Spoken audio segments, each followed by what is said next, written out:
नमस्कार। आज की भावगंगा के 324वें अंक में आपका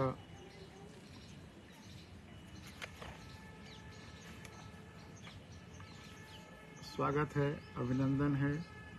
आज अभी जब मैं छत पे आया तो हल्की हल्की बूंदें पड़ रही थीं, और लेकिन अब बूंदें शांत हो गई हैं। लेकिन जो आषाढ़ की पहली बरसात की बूंदों की सुगंध होती है वह चारों तरफ महक रही है। तो इसलिए बड़ी खुशबूदार, प्राकृतिक खुशबूदार हवा में, या हमें जो सबसे प्यारी खुशबू यूनिवर्सल खुशबू है, तपती धूप के बाद जब पहली बारिश की बूंदें पड़ती हैं तो वो उस तरह की खुशबू व्याप्त है। और जो 5-10 मिनट का अलग से पावर समृद्ध बूंद वाला प्रोग्राम हो रहा है, वो भी कोशिश यही रहती है, कितना हो पाता है कितना नहीं, इसी तरह की महक वाली, इसी तरह की बूंदों की महक आपको महसूस हो सके उसमें। आज जो हम लोगों ने पिछली बार पढ़ रहे थे,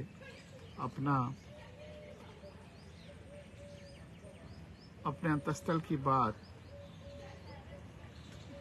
कि आज के संदर्भों में चुनाव, अच्छे लोग जब तक नहीं आएंगे तब तक यही हाल रहेगा, और अच्छे लोग आएंगे तो शुरुआती दौर में उन्हें क्या क्या प्रतिक्रियाएं सुनने को मिलेंगी, वह व्यथा कथा और साथ में आशा भी, साथ में विश्वास भी, वह आपके सामने रखता हूँ। कितने सारे जो भ्रम फैलाए गए हैं उनको दूर करने की कोशिशें भी। लेकिन शुरू में कुछ प्रतिक्रियाएं। पी.एन. तिवारी साहब, जो BHU के मैकेनिकल इंजीनियरिंग के प्रोफेसर रहे हैं, उन्होंने लिखा है, ईश्वर कृपा करें पत्ते हमेशा हरे रहें और प्रकृति में हरियाली छाई रहे, पृथ्वी से खाद के रूप में एवं वातावरण के शुद्ध वायु दोनों ही नाइट्रोजन पाते रहें और हरे रहें। धन्यवाद तिवारी साहब, पूरी मुहिम इसीलिए है। और श्री राम मिश्र जी तलब जौनपुरी, जो बहुत बड़े शायर हैं, और उन्होंने 2 लाइनें लिखी कविता में ही, एक शेर में ही, मुहिम भी करेगी असर धीरे धीरे, मुहिम भी करेगी असर धीरे धीरे, बढ़ेगा जो आगे सफ़र धीरे धीरे, बढ़ेगा जो आगे सफ़र धीरे धीरे। धन्यवाद तलब जौनपुरी साहब, आप लोगों की ये शुभकामनाएं ही ऊर्जा देती हैं। रामाशय प्रसाद जी ने लिखा है, आपकी हर बात एपिसोड तथ्यों, तर्कों और वैज्ञानिक आधार से परिपूर्ण आंखें खोलने के शुभ संदेश देती है। धन्यवाद रामाशय जी।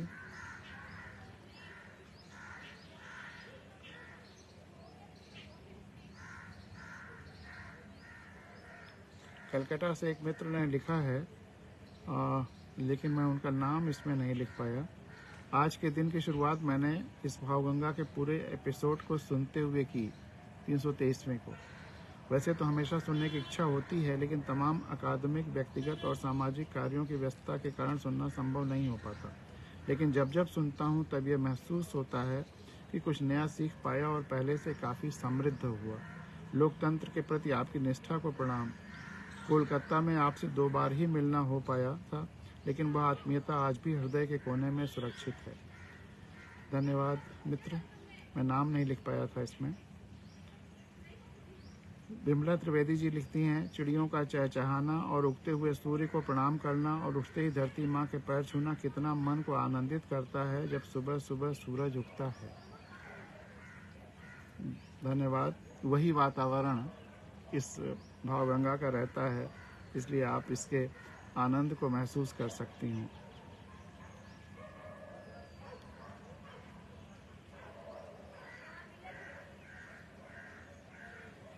एक और मित्र ने लिखा है, श्रीमान जी, 323 नंबर की भावगंगा में चुनाव लोकतंत्र का यज्ञ है की परिभाषा की है। बहुत विचारणीय प्रश्न है। ऑनलाइन प्रक्रिया पूरे भारतवर्ष में प्रत्येक गांव में लोकतंत्र जागरूक सेंटर और कुछ समूह सच्चे मन से जुड़े तो जल्दी ही सच्ची संसद का निर्माण हो जाएगा, ऐसा मेरा सुझाव है।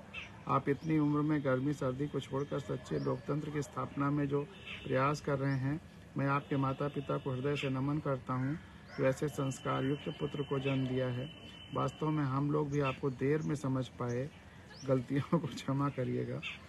बहुत बहुत धन्यवाद।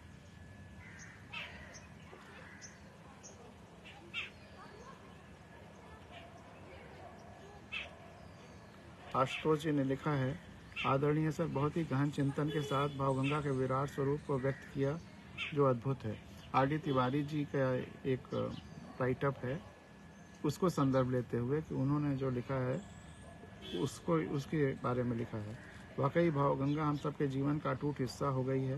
तमाम नए पहलुओं को नूतन दृष्टि देते हुए भावगंगा के हर अंक में कुछ न कुछ पुराने अंकों के महत्वपूर्ण तथ्यों का समावेश विचारों को स्मृति पटल पर प्रकाशित बनाए रखता है। आपकी प्रतिक्रिया बहुत ही शानदार होती है आदरणीय सर, और आपको सादर प्रणाम। या आर.डी. तिवारी जी के संदर्भ में।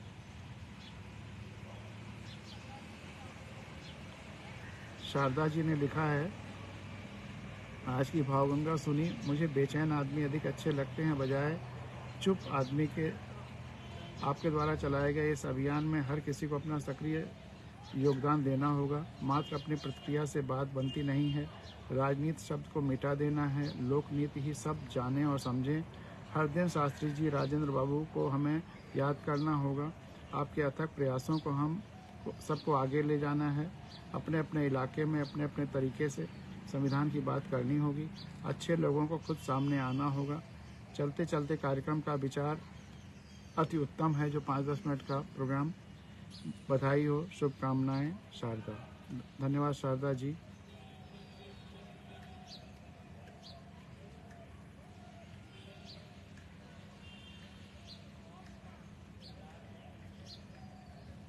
भुवनेश्वर जी ने लिखा है, आपने सबसे बड़ा सत्य को उजागर किया है कि हमारे आज तक के अधिकांश राजनीतिक लोगों ने कभी भी संविधान के बारे में देश के किसी भी सर्वोच्च प्रशासनिक सेवाओं के प्रशिक्षण के दौरान पढ़ाने के बारे में ध्यान नहीं दिया। क्या ऐसा जानबूझकर किया गया है?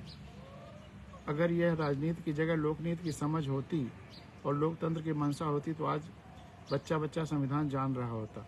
देर से ही सही, आपने बहुत ही महान अभियान आरंभ किया है संविधान के बारे में सबको अवगत कराने का। समाज में शिक्षा, स्वास्थ्य, न्याय और रोजगार की अच्छी व्यवस्था जिस दिन आ जाएगी उस दिन आपका संकल्प या भूत जिसे लोग कहते हैं पूरा होगा। आपकी इस महान सोच को मेरा सैल्यूट है। धन्यवाद भुवनेश्वर जी।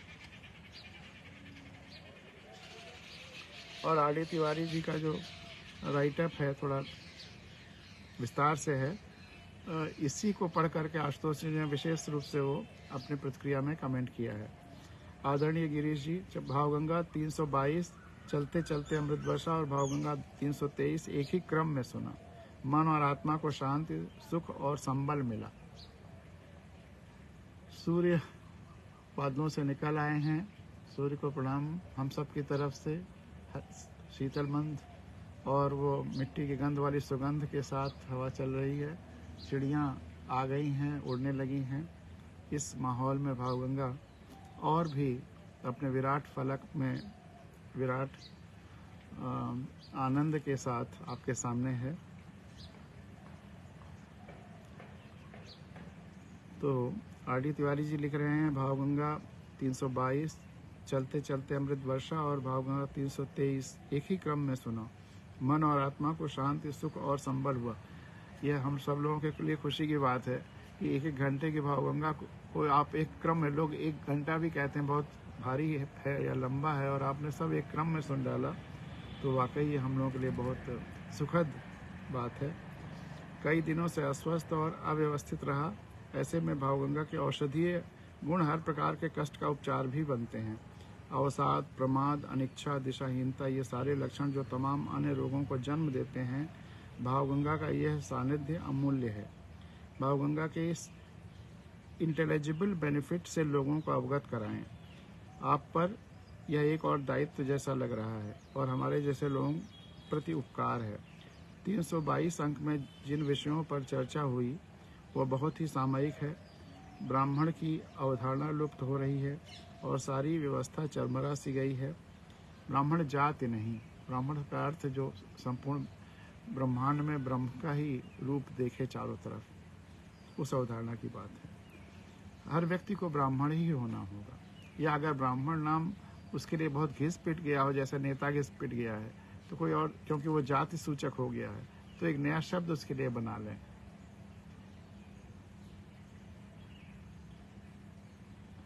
और सारी व्यवस्था चरमरा सी गई है। आपकी कहानी याद आ रही है, गाड़ी उल्ट होने वाली। ड्राइवर को बहुत ही सचेत, सतर्क और ऊर्जावान होना पड़ेगा। डॉक्टर का मतलब आपने बताया, हर विषय में डॉक्टरेट की आवश्यकता है। भाव गंगा पूरा वांग्मय समेटे हुए है।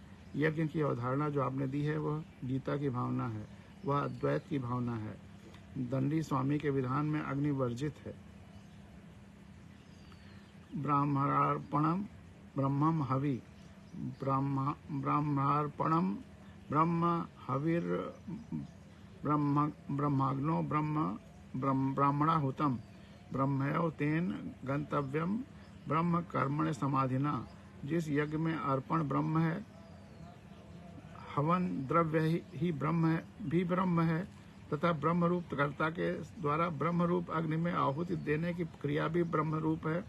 उस ब्रह्म कर्म रूप समाधि द्वारा प्राप्त किए जाने वाले योग्य फल भी ब्रह्म ही हैं। ओम ओम ओम।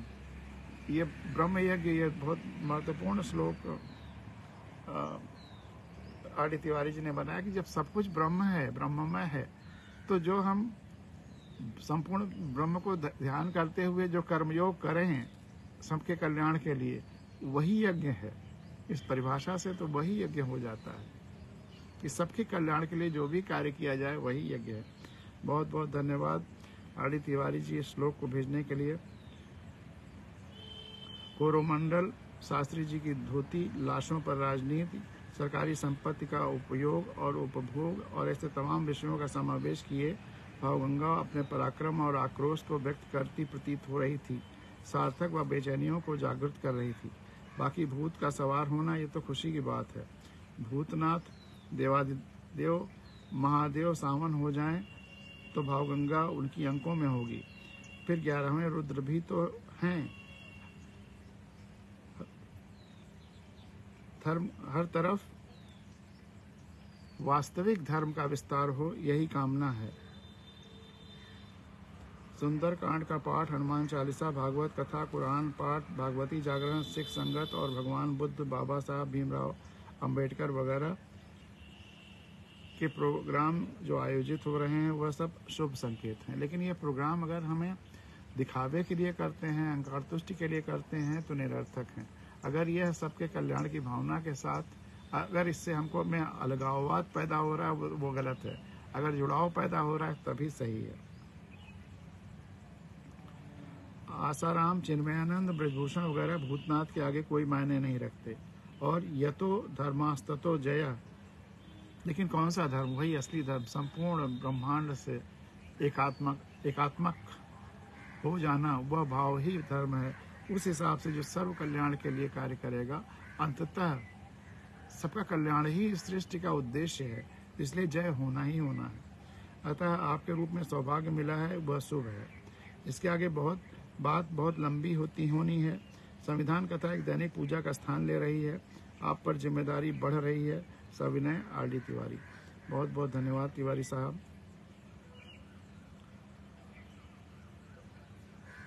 मुंबई से राम अवतार सिंह एक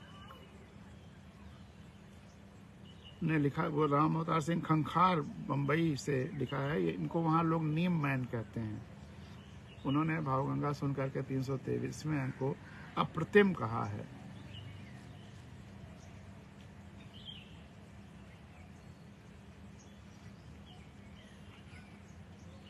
और अब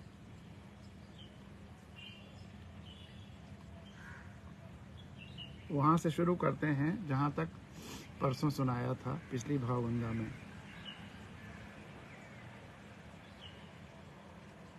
लक्ष्मी जी और आशुतोष जी देख रहे हैं, प्रोग्राम सामने हैं। दोनों को सुप्रभात और शुभकामनाएं। और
तो अब यहाँ से आज शुरू करते हैं। जीवन में जो पत्र लिखा उन मित्रों को जिन्होंने कहा कि क्या आपके सर से अब राजनीति का भूत उतर गया, वही चर्चा आगे बढ़ रही है। जीवन में सब कुछ जुड़ा हुआ है और व्यक्ति को संपूर्णता में देखना होगा और संपूर्णता में मिलजुल करके काम करना होगा।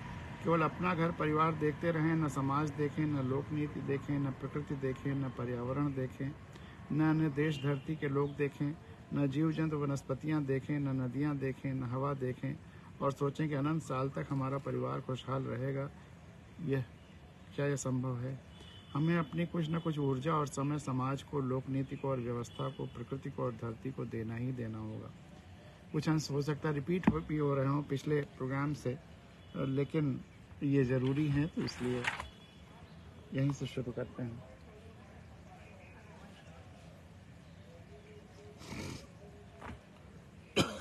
क्योंकि हल्की सी बूंदाबांदी हो गई तो उमस भी खूब हो गई।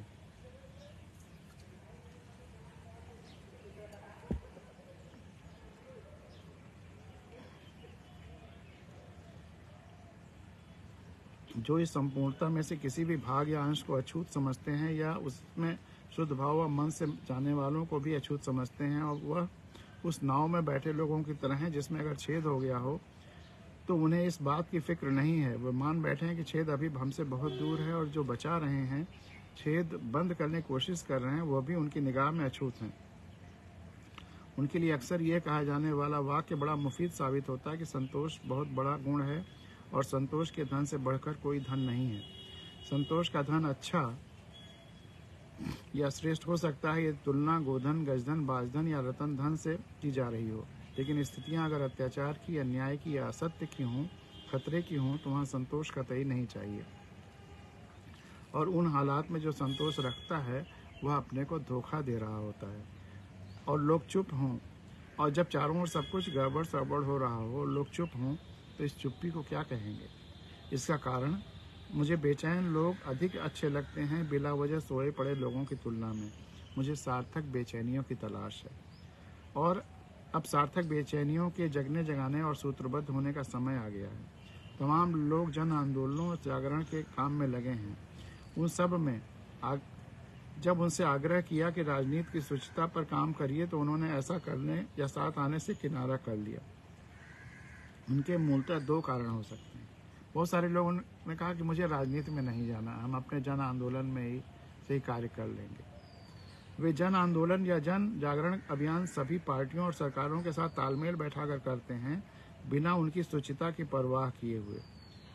जन आंदोलन या जन जागरण वे शुचिता और तपस्या के लिए नहीं, बल्कि व्यवसाय के लिए कर रहे हैं अधिकांश, अथवा जन आंदोलन ही उनका साध्य मकसद हो गया है और वे आंदोलन के लिए ही कर रहे हैं। बहुत सारे जन आंदोलन के लोगों से, एनजीओ से कहा कि चुनाव में अच्छे लोग कैंडिडेट बनाइए और उनको जिताने के लिए प्रयास करिए, तो जिन विषयों के लिए आप आंदोलन कर रहे हैं वह स्वतः हो जाएंगे। अगर वही लोग जीत करके विधानसभा लोकसभा में गए तो जो आप जिस चीज़ की मांग कर रहे हैं वो पूरा करवाएंगे। तो उन्होंने कहा फिर मेरे आंदोलन का क्या होगा? मतलब उनका आंदोलन चलता रहे और उस आंदोलन के बहाने उनकी प्रसिद्धि मिलती रहे। बहुत लोगों का तो उद्देश्य ही यही है। वो महादेवी वर्मा की वो लाइनें याद आती हैं कि मिलन का मत नाम ले, मैं विरह में चिर हूँ, विरह में शाश्वत हूँ। तो आंदोलन पूरा होने का नाम न ले, कार्यसिद्धि का नाम मत ले, मैं इस आंदोलन में ही चिर हूँ, शाश्वत हूँ। जबकि अगर चुने हुए प्रतिनिधि अच्छे, ईमानदार, चरित्रवान, संवेदनशील चुन लिए जाएं, तो सरकारें भी ईमानदार और संवेदनशील हो जाएंगी, और वह सब काम जिनके लिए एनजीओ थोड़े से सीमित या छोटे दायरे में काम कर रहे हैं, वे सभी काम शीघ्रता से सरकारें स्वतः पूरे देश के हर नागरिक के लिए कर देंगी।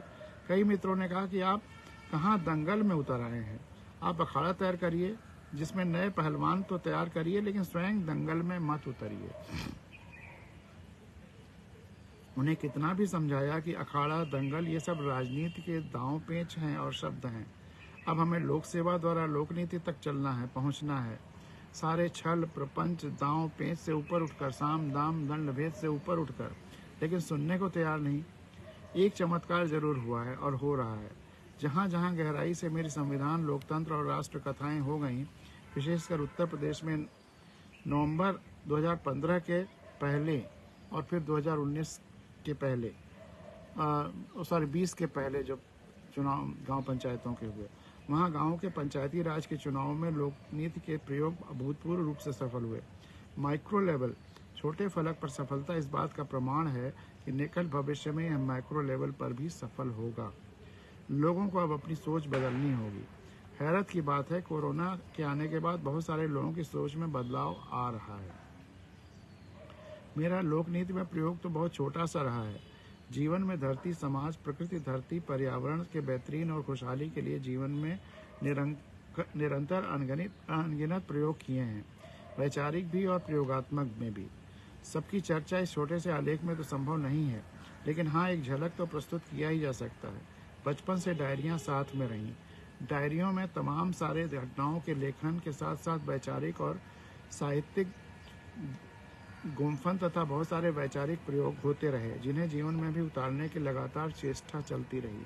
लोकनीति और शिक्षा के क्षेत्र में, प्रकृति और नदियों के बचाने के क्षेत्र में, अपने ऊपर कम से कम संसाधनों का प्रयोग करने के क्षेत्र में तथा वैचारिक धरातल पर तरह तरह की विचारधाराओं के समन्वय के क्षेत्र में।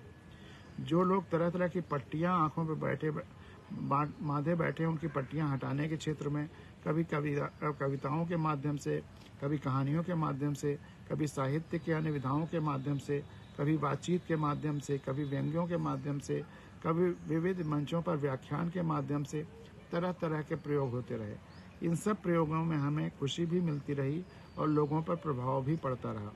बच्चों के बीच मोटिवेशन के लिए, उनकी विलक्षणता का एहसास कराने के लिए, उनकी अनंत संभावनाओं का संदेश देने के लिए बार बार पिछले 45 सालों से हजारों विद्यालयों में गया हूँगा। प्राइमरी स्कूल से लेकर विश्वविद्यालय तक और IIT IIM तक। मेरे लिए शून्य से अनंत तक आजीवन सबसे जुड़ाव करने के कारण ही अपना हर फोन खुद हमेशा उठाता रहा, चाहे वो धरती के सबसे बड़े शक्तिशाली व्यक्ति का हो या सबसे निरीह व्यक्ति का हो।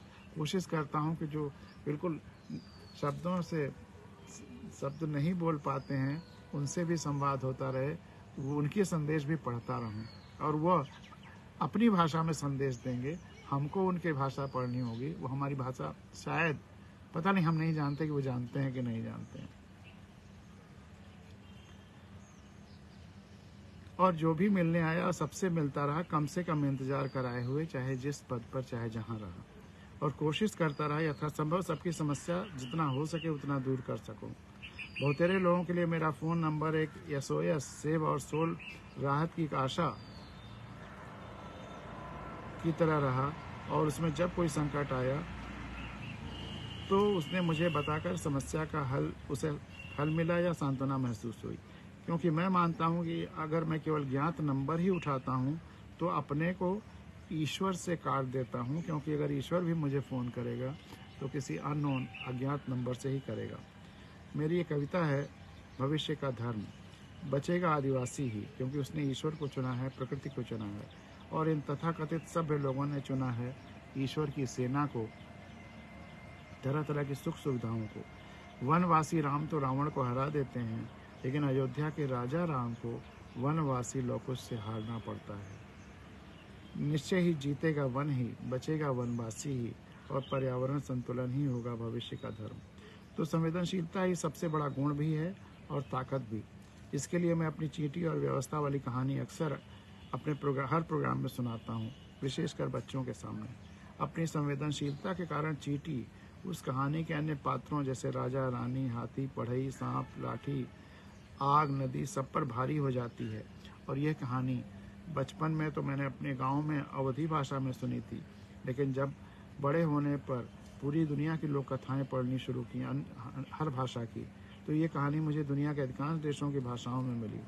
ये कहानी बताती है कि सिस्टम में सबसे छोटा एलिमेंट की ताकत, सबसे छोटे तंतु की ताकत, अगर समाज का सबसे छोटा एलिमेंट, सबसे साधारण व्यक्ति भी पूरी संवेदनशीलता के साथ कुछ करने की ठान ले, तो वह सब कुछ बदल सकता है।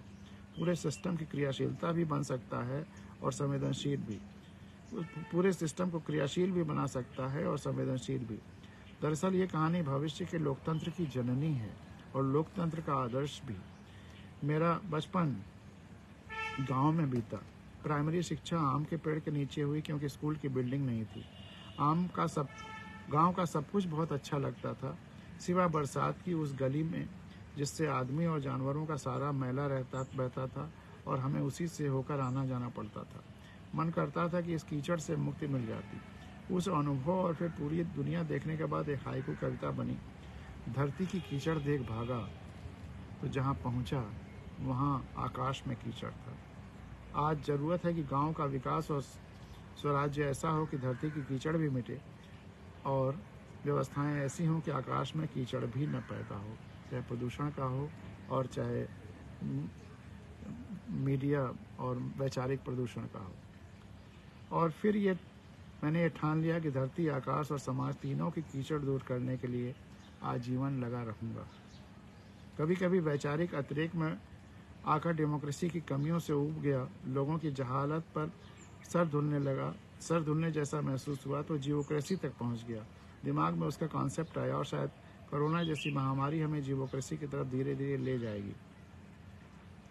यह सीमित सोच हर जगह दिखती है और साहित्य में तो बहुत ज़्यादा है, और चूंकि मैं डायरियाँ लिखता रहा इसलिए उससे तो कभी कविताएं, कभी व्यंग्य, कभी उपन्यास, कभी कहानियाँ, कभी छोटी छोटी कविताएं, कभी गज़ल, कभी यात्रा वृत्तांत, सभी कुछ है।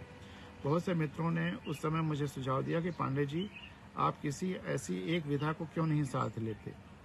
दरअसल हम आज जो देख भोग रहे हैं वो केवल अपने समय के लोगों के कार्यों और विचारों का फल नहीं भोग रहे हैं, बल्कि अपने सैकड़ों हजारों साल के पूर्ववर्ती विचारकों और प्रभावी व्यक्तियों के अच्छे बुरे कार्यों और विचारों का फल भी भोग रहे हैं। जब मैं कहता हूँ कि भविष्य में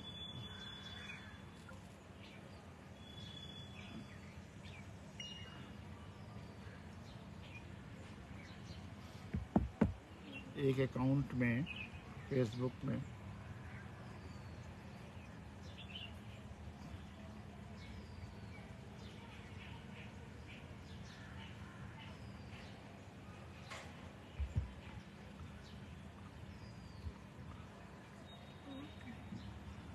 ये रुक गया था, तो इसलिए उसको रिस्टार्ट करना था, बस कर दिया है।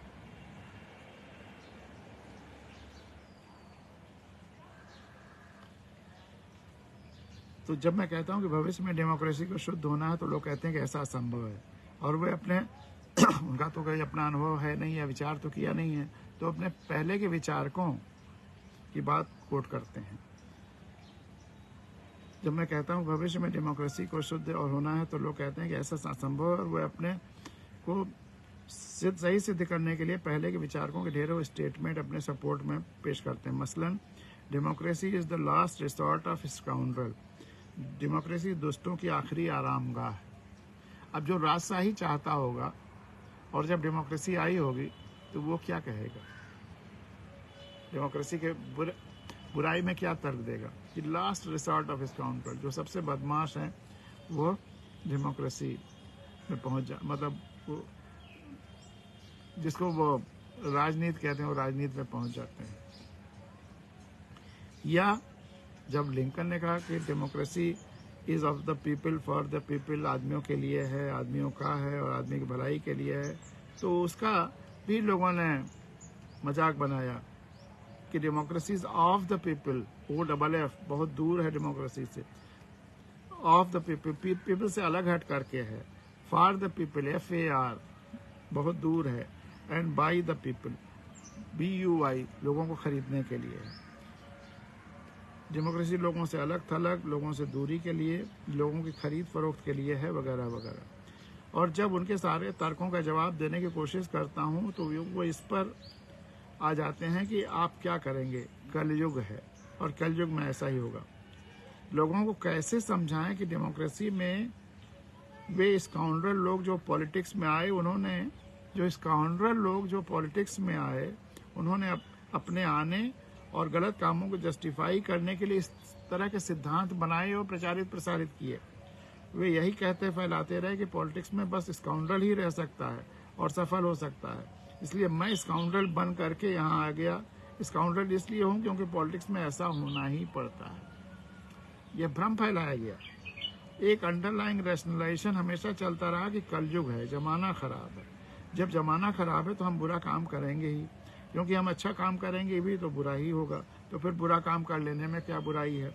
और इस तरह की बुराई का माहौल फलता फूलता है। मेरी एक पुरानी कविता है, वह भी जमाने को बुरा कहने लगा है, लगता है वह भी बुरे माहौल में रहने लगा है। अगर आप अच्छे हैं, हम अच्छे हैं और ईश्वर वही है, तो जमाना बुरा कैसे हो सकता है। एक खुली आंखों वाले व्यक्ति को तो समय सदैव दिव्य लगेगा। यदि उसके आसपास कोई कमी दिखेगी तो दूर करने की कोशिश करेगा। कलयुग संस्कृति अकर्मण्यों के दिमाग की उपज है, निश्चित जान लीजिए। ये जो कलयुग कहा गया, कलयुग की अवधारणा लाई गई, ये अकर्मण्य दुष्ट लोगों की अवधारणा की उपज है। इससे सावधान रहें। अंधेरा अंधेरा कहने या कोसने से कहीं अच्छा है एक दीप जलाना। जो समाज रोज कलयुग की तरह की बातें कर बचपन से पढ़ती सुनती आई है और सफल होना चाहती है, वो चरित्रवान भला क्यों बनेगी। वह अपनी इन्हीं गलत चारित्रिक शिक्षाओं की वजह से बार बार गुलाम होती है। स्वतंत्रता सेनानियों और शहीदों की तपस्याओं से मिली आज़ादी और लोकतंत्र का ये हाल बना डालती है। हमारे सनातन ग्रंथों में यही लिखा है ना, सत्यमेव जयते, और यही भारत का मूल मंत्र भी है जो राष्ट्र चिन्ह के नीचे लिखा है। उसकी चर्चा क्यों नहीं करते। जीवन में सकारात्मकता फैलाइए, रोशनी फैलाइए, और इस प्रकार के तरह तरह के प्रयोग जीवन भर चलते रहे।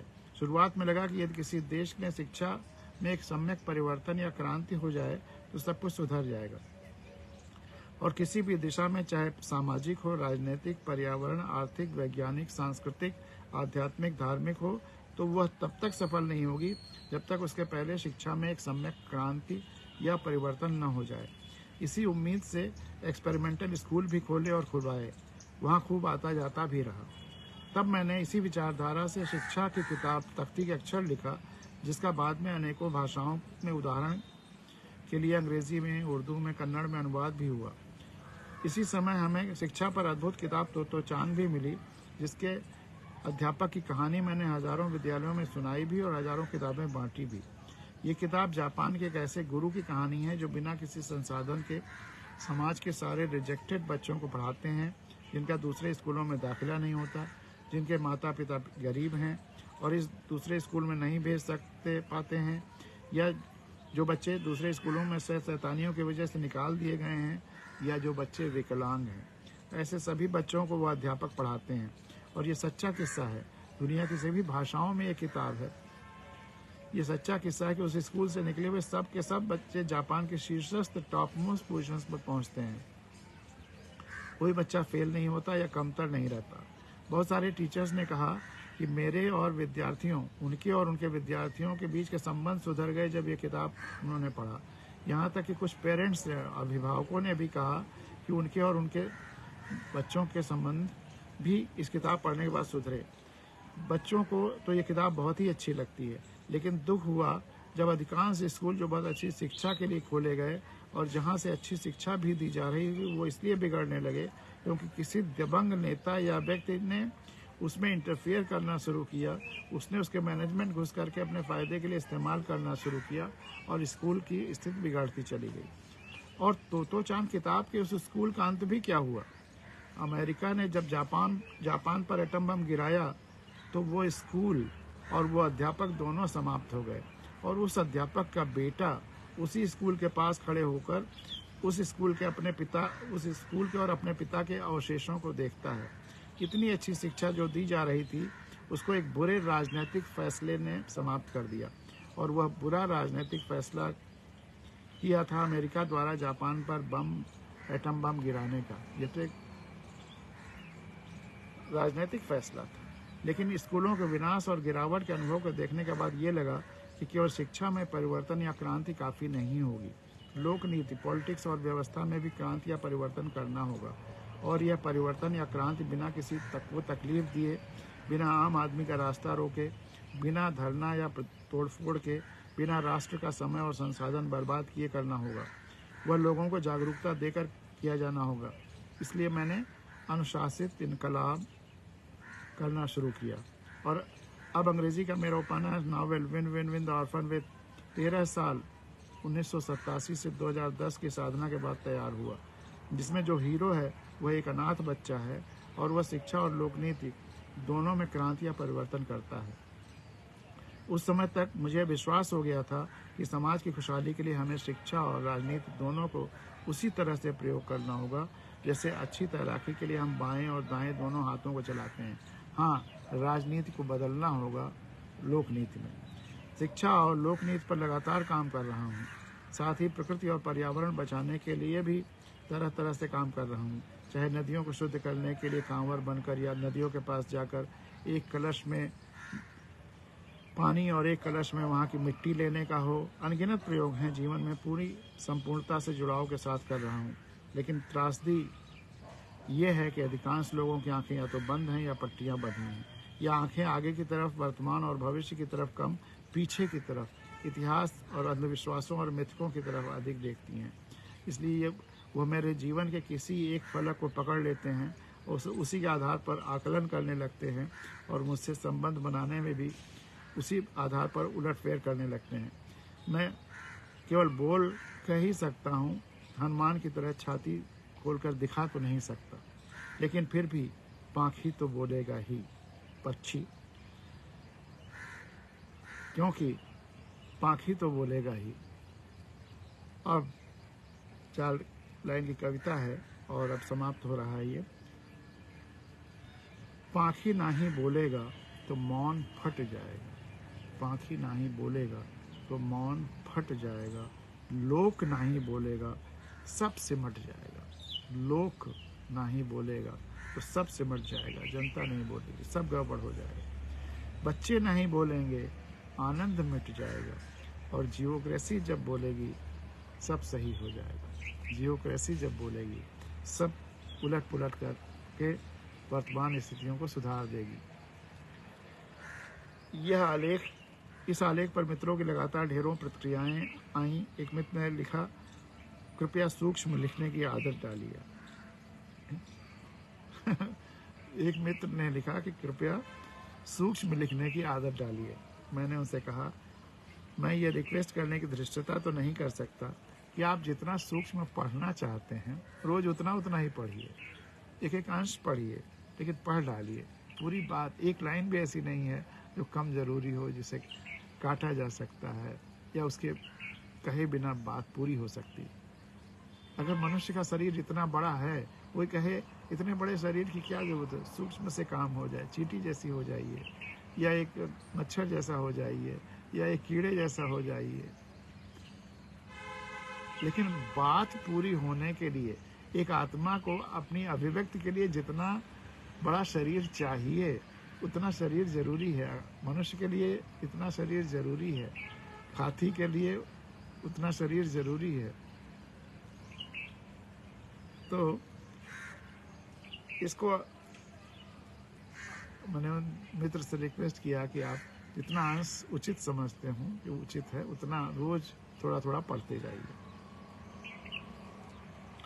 और अब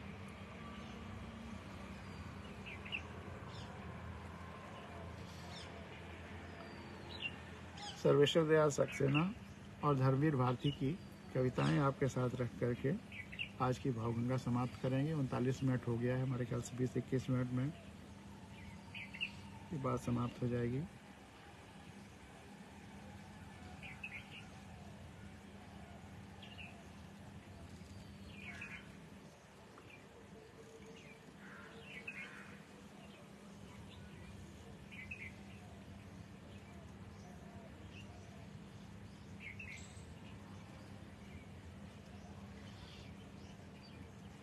सबसे पहले सर्वेश्वर दयाल सक्सेना की एक कविता।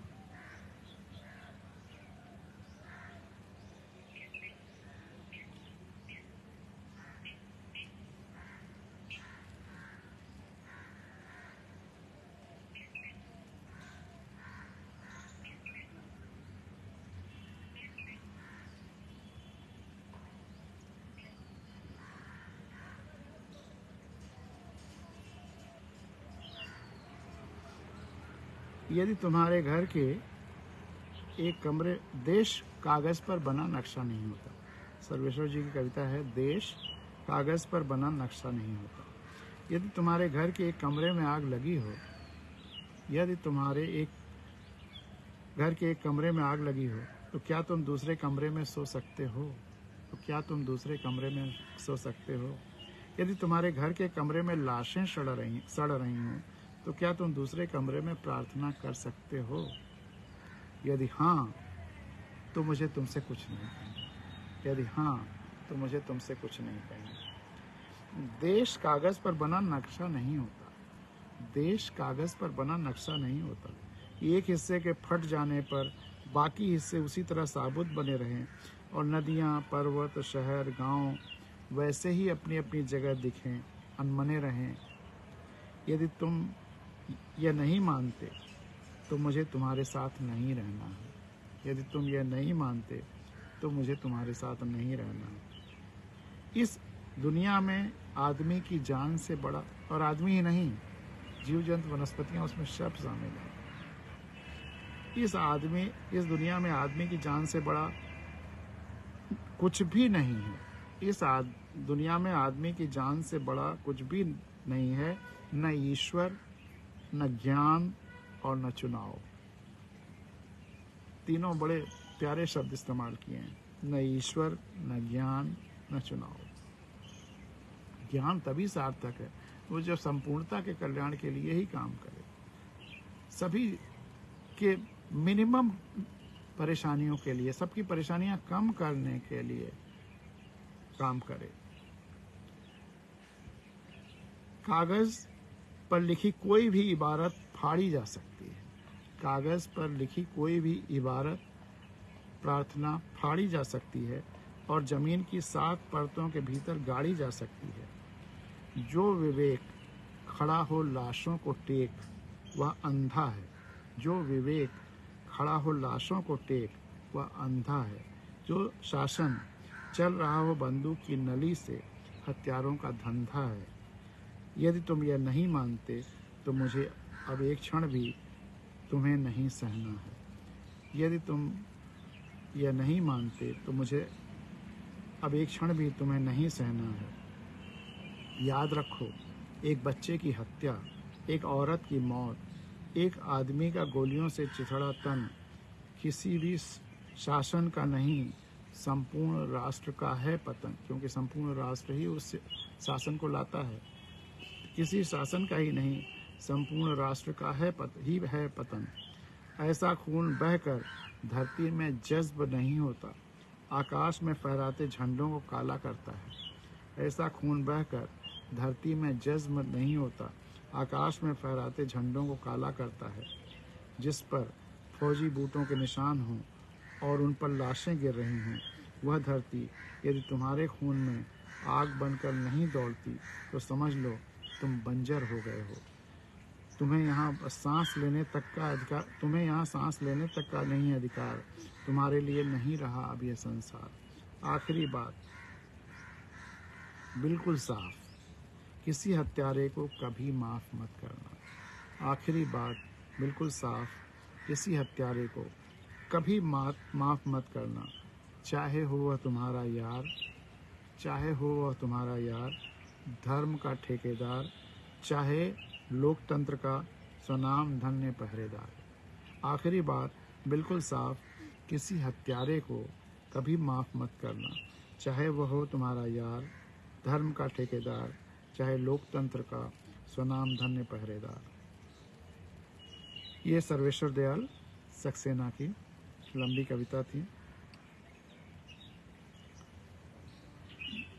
जब उनकी ये लंबी कविता मैंने सोशल मीडिया पर उनके जन्मदिन पर, सर्वेश्वर दयाल सक्सेना के जन्मदिन पर पोस्ट किया, तो बहुत अधिक मित्रों की प्रतिक्रियाएं आई, 200 से अधिक तो कुछ एक घंटे में ही।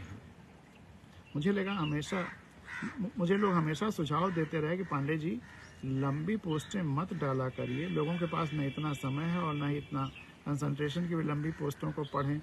वही जो मैं अभी थोड़ी देर पहले कह रहा था, तो मैंने उनसे कहा टुकड़ों टुकड़ों में पढ़ा करिए, जितना आप पर कंसंट्रेशन बना रहे उतना अंश रोज पढ़िए। लेकिन मुझे आश्चर्य है कि मेरे लंबे लेखों को भी लोगों ने खूब पढ़ा और सर्वेश्वर दयाल सक्सेना की इस कविता को भी लोगों ने खूब पढ़ा, जी भर कर बेहद सकारात्मक प्रतिक्रियाएं भी भेजी। इसी प्रकार इंदिरा गांधी द्वारा लगाई गई इमरजेंसी के आतंक के दौरान धर्मवीर भारती ने 45 साल पहले, अब तो और ज़्यादा 46-47 साल पहले, बहुत प्रचलित अपनी कविता मुनादी, जो उस समय हर बच्चे की ज़ुबान पर थी, मुनादी उद्घोषणा, अनाउंसमेंट लिखी, जिसकी शुरुआत में ही जयप्रकाश जी को इंगित करते हुए लिखा, खलक खुदा का, मुल्क बादशाह का, हुक्म शहर कोतवाल का, हर खासो आम को आगाह किया जाता कि खबरदार रहें, अपने अपने किवाड़ों को अंदर से कुंडली चढ़ाकर बंद कर लें, गिरा लें खिड़कियों के पर्दे और बच्चों को बाहर सड़क पर न भेजें, क्योंकि एक 72 साल का बूढ़ा आदमी अपनी कांपती कमजोर आवाज में सड़कों पर सच बोलता हुआ निकल पड़ा है। और अक्सर जब डेमोक्रेसी में गलत लोग आ जाते हैं या तानाशाही प्रवृत्ति के लोग आ जाते हैं, आत्म श्लाघा में और अपने अहंकार में मस्त लोग आ जाते हैं, तो इस तरह की स्थितियां पैदा कर देते हैं और इस तरह के फरमान जारी करते हैं। उदाहरण इंदिरा गांधी का ही, खलक खुदा का, मुल्क बादशाह का, हुक्म शहर कोतवाल का, हर खासो आम को आगाह किया जाता है कि खबरदार रहें और अपने अपने किवाड़ों को अंदर से कुंडी चढ़ाकर बंद कर लें, गिरा लें खिड़कियों के पर्दे और बच्चों को बाहर सड़क पर न भेजें किसी हाल में, क्योंकि एक 72 साल का बूढ़ा आदमी अपनी कांपती कमज़ोर आवाज़ में सड़कों पर सच बोलता हुआ निकल पड़ा।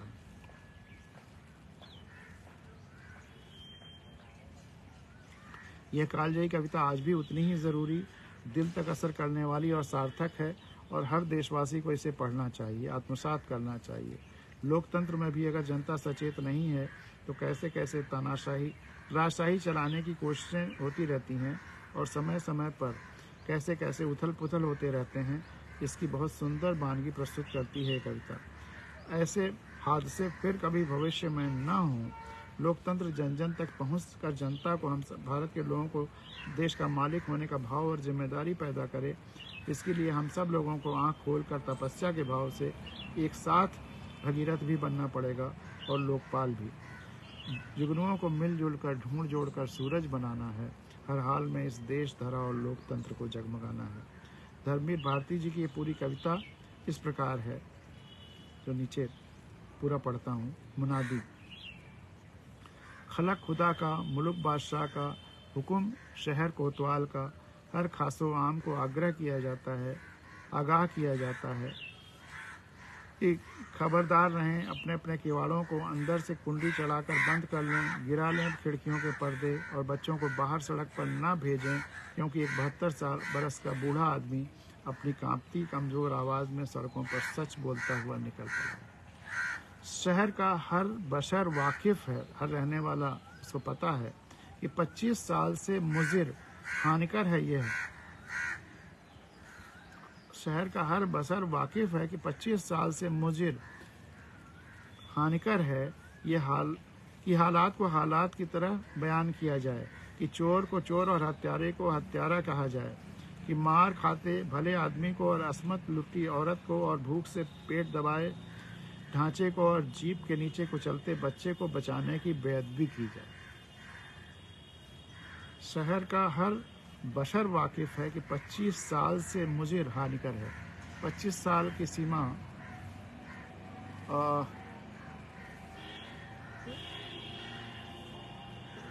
जिस वजह से भी कैलकुलेट किया हो,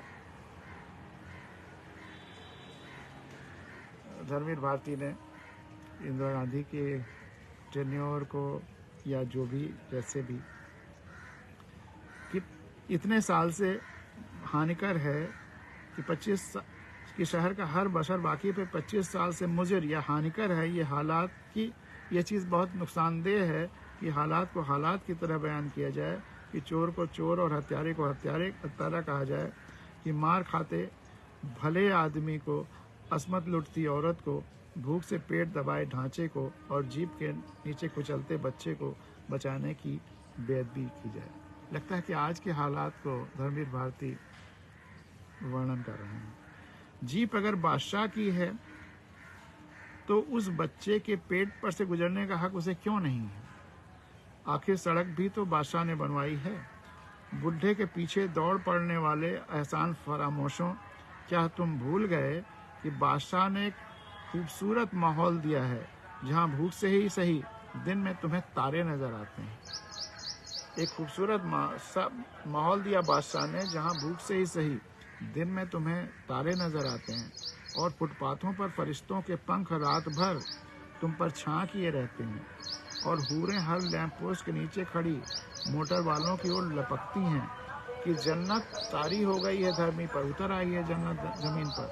तुम्हें इस बुढ़े के पीछे दौड़कर भला और क्या हासिल होने वाला है? तुम्हें इस बुढ़े के पीछे दौड़कर और क्या हासिल होने वाला है?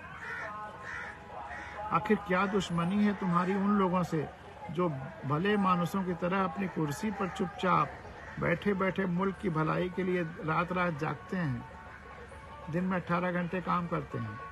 आखिर क्या दुश्मनी है तुम्हारी उन लोगों से जो भले मानुसों की तरह अपनी कुर्सी पर चुपचाप बैठे बैठे मुल्क की भलाई के लिए रात रात जागते हैं, इतनी देर तक काम करते हैं, और गांव की नाली की मरम्मत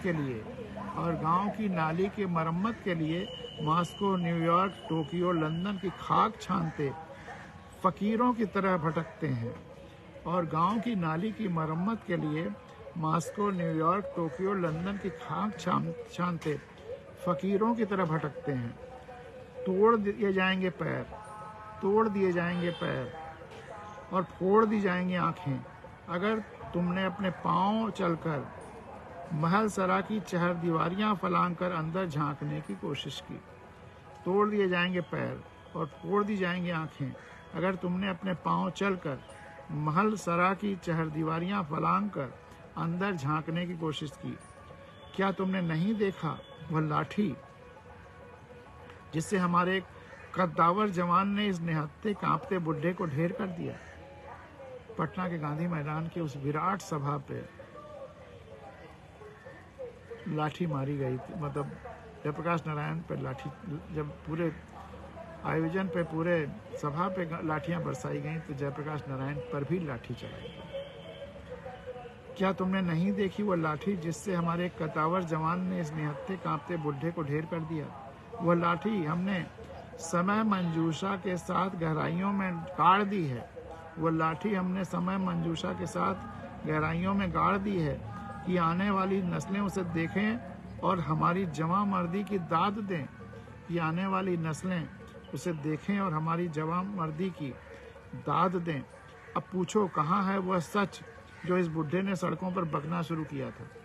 लाठी जब चली और उसके बाद की स्थिति और व्यंग करते हुए, अब पूछो कहाँ है वह सच जो इस बुढ़े ने सड़कों पर बकना शुरू कर दिया था?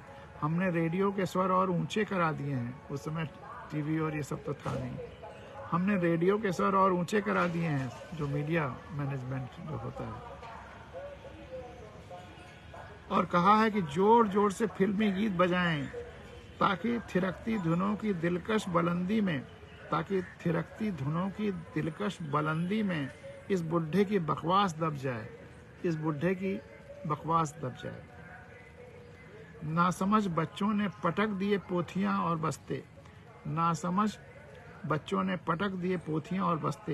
फेंक दी है खड़िया और स्लेट इस नामाकूल जादूगर के पीछे चूहों की तरह। युवा जो है करोड़ों चल पड़े थे जयप्रकाश के पीछे। नासमझ बच्चों ने पटक दिए पोथियों और बस्ते, फेंक दी खड़िया और स्लेट इस नामाकूल जादूगर के पीछे चूहों की तरह फदर फदर भागते चले आ रहे हैं। और जिसका बच्चा परसों मारा गया वह औरत आंचल पर परचम की तरह लहराती हुई सड़क पर निकल आई है। खबरदार, यह सारा मुल्क तुम्हारा है, पर जहां हो वहीं रहो। यह बगावत नहीं बर्दाश्त की जाएगी कि तुम फासले तय करो और मंजिल तक पहुंचो। अब यह भी बगावत है, तो यह बगावत नहीं बर्दाश्त की जाएगी। इस बार रेलों के चक्के हम खुद जाम कर देंगे। इस बार रेलों के चक्के हम खुद जाम कर देंगे।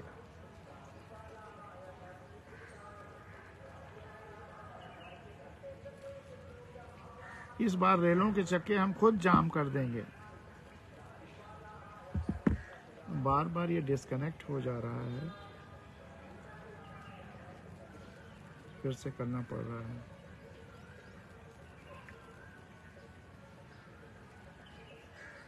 केवल फेसबुक के एक अकाउंट पे बार बार करना पड़ रहा है। प्रोग्राम भी 5-7 मिनट में ख़त्म ही हो रहा है। इस बार रेलों के चक्के हम खुद जाम कर देंगे। नावें मझधार में रोक दी जाएंगी। बैलगाड़ियां सड़क किनारे नीम तले खड़ी कर दी जाएंगी। ट्रकों को नुक्कड़ से लौटा दिया जाएगा। सब अपनी अपनी जगह ठप, क्योंकि याद रखो मुल्क को आगे बढ़ना है।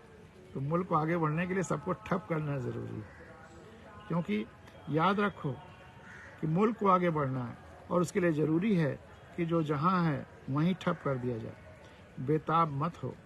तुम्हें जलसा, जुलूस, हल्ला गुल्ला, भीड़ भड़क्के का शौक है ना। बादशाह को हमदर्दी है अपनी रियाया से, प्रजा से। लोकतंत्र में भी राजतंत्र। बादशाह को हमदर्दी है अपनी रियाया से। तुम्हारे शौक को पूरा करने के लिए बादशाह के हुक्म से उनका दरबार जुलूस की शक्ल में निकलेगा। तुम्हारे शौक को पूरा करने के लिए बादशाह के खास हुक्म से उनका अपना दरबार जुलूस की शक्ल में निकलेगा। रैली निकलेगी, दर्शन करो। वही रेलगाड़ियां तुम्हें मुफ्त लाद कर लाएंगी। बैलगाड़ी वालों को दोहरी बख्शीश मिलेगी। ट्रकों को झंडियों से सजाया जाएगा। नुक्कड़ नुक्कड़ पर प्याऊ बैठाया जाएगा और जो पानी मांगेगा उसे इत्र बसा शरबत पेश किया जाएगा। और जो पानी मांगेगा उसे इत्र बसा, इत्र से भरपूर शरबत पेश किया जाएगा। लाखों की तादाद में शामिल हो उस जुलूस में, लाशों की तादाद में शामिल हो उस रैली में, और सड़क पर पैर घिसटते हुए चलो, और सड़क पर पैर घिसते हुए चलो, और सड़क पर पैर घिसते हुए चलो, ताकि वह खून जो बुढ़े की वजह से बहा, ताकि वह खून जो बुढ़े की वजह से बहा वह पुछ जाए। बादशाह सलामत को खून खराबा पसंद नहीं है। बादशाह सलामत को खून खराबा पसंद नहीं है। कविता पर धर्मवीर भारती के नोट्स। तानाशाही का असली रूप सामने आते देर नहीं लगती। लंबा है, फिर किसी दिन सुनाएंगे उनके नोट्स, किस तरह से किस भावावेश में उन्होंने ये कविता लिखी है। लेकिन आज क्योंकि समय हो रहा है तो आज की भावगंगा यहीं पर विराम देते हैं।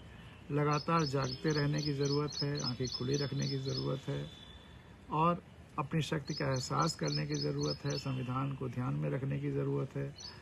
संविधान ने सारी शक्ति हम भारत के लोगों को दी हैं, लेकिन अगर हम नहीं जानेंगे तो यही होगा जो हो रहा है। वो बात चीज़ों मैं बार बार कहता हूँ, वही 1-2 मिनट में कह करके आज अपनी बात ख़त्म करूँगा कि हमारे पास यदि कोई या किसी के पास कोई सबसे महत्वपूर्ण, सबसे इम्पोर्टेंट प्रॉपर्टी है, लेकिन हम नहीं जानते उसको, हमारा उस पर कब्जा नहीं है, हमने उसका नाम भी नहीं सुना है, उसका दस्तावेज भी हमारे पास नहीं है, दस्तावेज का भी नाम नहीं सुना, तो उस प्रॉपर्टी हमारे पास कब्जा नहीं है, हम जानते भी नहीं हैं, उपभोग भी नहीं कर रहे हैं, तो उसका उपभोग कौन करेगा? वही जो उसको हमसे छीन के हड़प के ले गया। और वह सबसे महत्वपूर्ण प्रॉपर्टी है देश की मालकियत। इस देश की सत्ता, देश की मालकियत हम भारत के लोगों की है, हमारी है, हमारे पोजीशन की है, लेकिन हमारा उस पर कब्जा नहीं है। हमने उसका नाम भी नहीं सुना है कि हमारे कब्जा है, कि मालिक हम हैं। मैंने 1500 से ज़्यादा संविधान कथाएं जो पूरे देश में की, वहाँ जब यही सवाल पूछता हूँ देश का मालिक कौन है, तो ये सब जगह कुछ और ही जवाब मिलता ही नहीं। तो देश की मालकियत, देश की सत्ता हमारी है, ये हमें पता भी नहीं है और कब्जा भी नहीं है। कब्जा होता तो हमारा रास्ता रोक करके इन नौकरों को नहीं गुजारा जाता, मालिकों का रास्ता रोक करके इन नौकरों को नहीं गुजारा जाता जो हिंदुस्तान में अकेले होता है और किसी देश में ऐसा नहीं। तो हमारा वह मालकियत, वो देश की मालकियत, वो हम नहीं जानते, कब्जा नहीं है, नाम भी नहीं सुना कि हमारा है। और दस्तावेज कौन सा है जो वो मालकियत हमें देता है? वो है भारत का संविधान। उसको भी नहीं पढ़ा, वो भी नहीं जानते कि इस दस्तावेज में ये लिखा है कि देश के मालिक हम हैं, जनता है। तो जब हमने उसके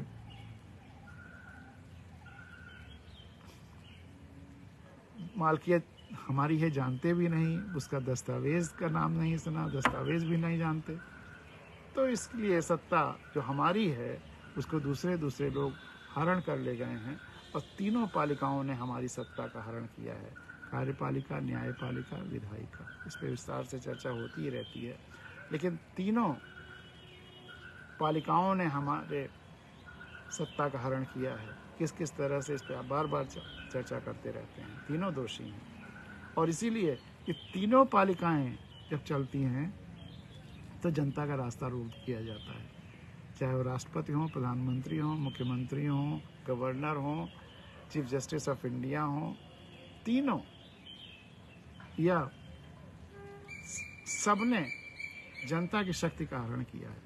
जबकि तीनों सेवक हैं, कोई कार्यपालिका कार्य करने के लिए सेवक, न्यायपालिका न्याय देने की सेवा करने के लिए, और विधायिका जनता की आवाज़ को वहाँ तक पहुँचाने के लिए, सेवा देने के लिए। तो इस पर विस्तार से चर्चा करेंगे, लेकिन हम संविधान जानें, अपनी शक्ति को जानें और लगातार अपनी आंखें खुली रखें, ये बहुत ज़रूरी है। इसी के साथ आज की भावगंगा यहाँ विराम लेती है। आपका आज का दिन बहुत बहुत शुभ हो, बहुत बहुत शुभ हो। बहुत धन्यवाद।